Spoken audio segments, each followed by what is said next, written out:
मैं तुम्हें बता बता कर थक गया हूँ, वह खाना बना बना कर थक गया है, हम उसे समझा समझा कर थक गए हैं, तुम पढ़ पढ़ कर थक गए हो। सो गाइज यहाँ कॉमन क्या है, यहाँ कॉमन है कि थक गया है, थक गए हो, थक गया हूँ। यानी यहाँ कर्ता किसी काम को करते करते थक गया है, कर्ता किसी कार्य को करते करते थक गया है। कर्ता कोई भी हो सकता है, कार्य कोई भी हो सकता है, लेकिन वो थक गया है। तो आज हम ऐसे ही वाक्य को इंग्लिश में बनाना सीखने वाले हैं और इतनी आसानी से सीखेंगे कि आप सभी के लिए ऐसे वाक्य को इंग्लिश में बनाना और फिर उसे बोलना आसान हो जाएगा। और हाँ गाइज, मैंने ऐसे 300 सेंटेंस फॉर्मूले भी तैयार किए हैं जिसके आधार पर आप आसानी से ऐसे और इस तरह के 300 वाक्य को इंग्लिश में बनाना सीख जाओगे और बोलना भी शुरू कर दोगे। और मात्र उसकी प्राइस है 150 रुपीज में आपको यहाँ कंप्लीट फॉर्मूला मिल जाएगा। तो अब सीख लेते हैं कि इस तरह के वाक्य को हम इंग्लिश में कैसे बनाते हैं और कैसे बोलते हैं। तो सबसे पहले हम समझ लेते हैं फॉर्मूले को, कि कौन सा फॉर्मूला है जिसके आधार पर हम वाक्य को बनाकर बोलते हैं।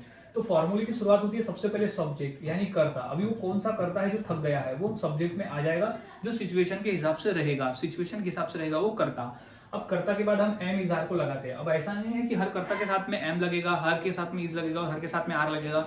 ये सब्जेक्ट के अनुसार हम एम इज आर को लगाते हैं। अब देख लेते हैं कि किस सब्जेक्ट के साथ हम एम इज आर को लगाते हैं। अगर हमारा सब्जेक्ट आई रहता है तो हम एम लगाते हैं। अगर हमारा सब्जेक्ट रहता है शी, ही, इट या फिर किसी का नेम जैसे राजेश और नेहा, कोई भी, तो यहाँ पर हम लगाते हैं इस को। अब आर को कब लगाते हैं, जब हमारा सब्जेक्ट रहता है दे और सब्जेक्ट रहता है यू और सब्जेक्ट रहता है वी। तो इस तरह के जब सब्जेक्ट रहते हैं तो हम एम इज आर का प्रयोग करते हैं।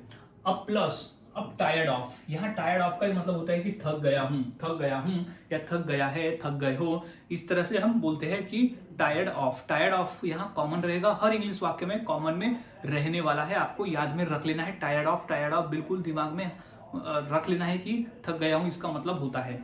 अब प्लस आईएनजी फॉर्म, क्रिया का आईएनजी फॉर्म। अब क्रिया का आईएनजी फॉर्म जो है वो है कि कौन सी क्रिया को करते हुए थक गया हूं, कौन सी क्रिया को करते हुए मैं थक गया हूं या कर्ता थक गया है, वो हम आईएनजी फॉर्म में लिख देंगे क्रिया को। फिर प्लस ऑब्जेक्ट बचा हुआ भाग, यहाँ जो ऑब्जेक्ट रहेगा, जो भी वाक्य में शेष भाग रह जाते हैं वो हमें लिख देंगे ऑब्जेक्ट में।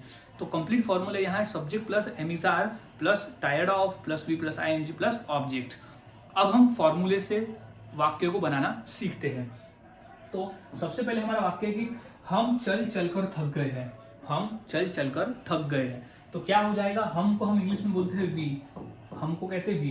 तो वी के साथ क्या लगता है, वी के साथ लगता है आर। तो we are, we are, we are क्या है, टायर्ड ऑफ यानी थक गए हैं।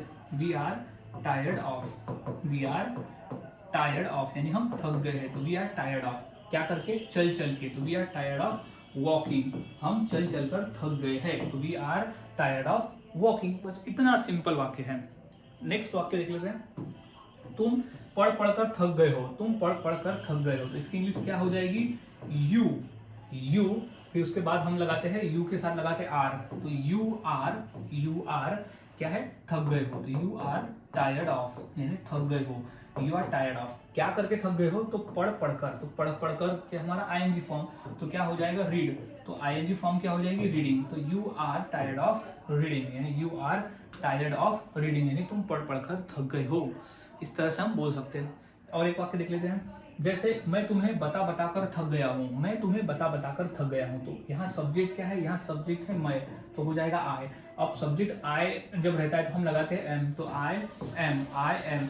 अब क्या हुआ है, टायर्ड। तो आई एम टायर्ड ऑफ यानी थक गया हूँ। तो आई एम टायर्ड ऑफ क्या, तुम्हें बता बता कर। तो I am tired of telling you यानी बता बता कर। तो I am tired of telling you यानी मैं तुम्हें बता बता कर थक गया हूँ। तो इस तरह से वाक्य बनाते हैं और बोलते हैं। काफी आसान है, बस फॉर्मूले को याद में रखना होता है। अगर फॉर्मूले आप याद में रखते हो तो आप आसानी से वाक्य को इंग्लिश में बनाकर बोलना सीख जाते हो। काफी आसान है, बस फॉर्मूले को याद में रखना है। अब नेक्स्ट है कि वह खाना बना बनाकर थक गया है, वह खाना बना बनाकर थक गया है। तो इसकी इंग्लिश क्या होगी, तो यहाँ जो सब्जेक्ट है वो है वह, तो वह के लिए हम लिखते हैं ही।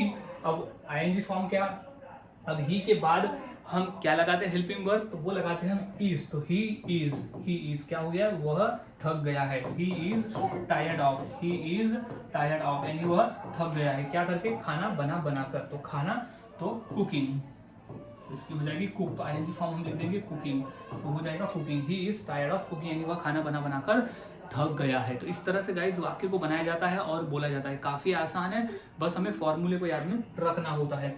कुछ और वाक्य देख लेते हैं, जैसे नेहा नाच नाच कर थक गई है। नेहा नाच नाच कर थक गई है, तो इसकी इंग्लिश क्या हो जाएगी? तो सब्जेक्ट, यहाँ सब्जेक्ट क्या है? नेहा, यहाँ सब्जेक्ट है नेहा। अब नेहा सब्जेक्ट है तो एम इज आर में से हम लगाते हैं इज, तो नेहा इज क्या है? थक गई है, तो Neha is tired, Neha is tired of, Neha is tired of. अब क्रिया क्या है? आईएनजी फॉर्म है, तो यहाँ क्रिया क्या है? नाचना, तो नाच नाच कर, तो Neha is tired of dance, लेकिन आईएनजी फॉर्म क्या कहता है? हमें लगाना है डांसिंग, तो Neha is tired of dancing, यानी नेहा नाच नाच कर थक गई है। अब नेक्स्ट है कि राजेश लिख लिख कर थक गया है। यहाँ लिख लिख कर देना है। नेहा राजेश लिख लिख कर थक गया है, तो क्या हो जाएगा? राजेश, राजेश। अब आईएनजी फॉर्म जो ये है वो लग जाएगा इज, तो Rajesh is, am is are में से लग जाएगा इज, तो राजेश इज अब क्या है? टायर्ड ऑफ, तो Rajesh is tired of, Rajesh is tired of, यानी थक गया है। राजेश इज टायर्ड ऑफ क्या करके? लिख लिख कर, तो Rajesh is tired of right, लेकिन हमें क्या लिखना है यहाँ पर? आईएनजी फॉर्म, तो Rajesh is tired of writing, यानी राजेश लिख लिख कर थक गया है। सो गाइस इस तरह से वाक्य बनाए जाते हैं और बोले जाते हैं। काफ़ी आसान है, बस आपको फॉर्मूले को याद में रखना होता है। तो इसी फॉर्मूले के आधार पर मैं दो वाक्य देता हूँ, जैसे हम चिल्ला चिल्ला कर थक गए हैं और मैं रोज चावल खा खा कर थक गया हूँ। तो ये दो वाक्य की इंग्लिश क्या होगी मुझे कमेंट सेक्शन में जरूर बताएं, और वाक्य की प्रैक्टिस करते रहे। जितना अधिक आप प्रैक्टिस करते हो उतना आसान होता है और उतनी आसानी से आप बनाकर इसे बोल सकते हो। सो गाइज मिलता हूँ ऐसे ही और नए फॉर्मूले के साथ अगली वीडियो में। तो आज हमने सीखा कि थक गया हूँ, तो उसके हम टायर्ड ऑफ का प्रयोग करके बनाते हैं।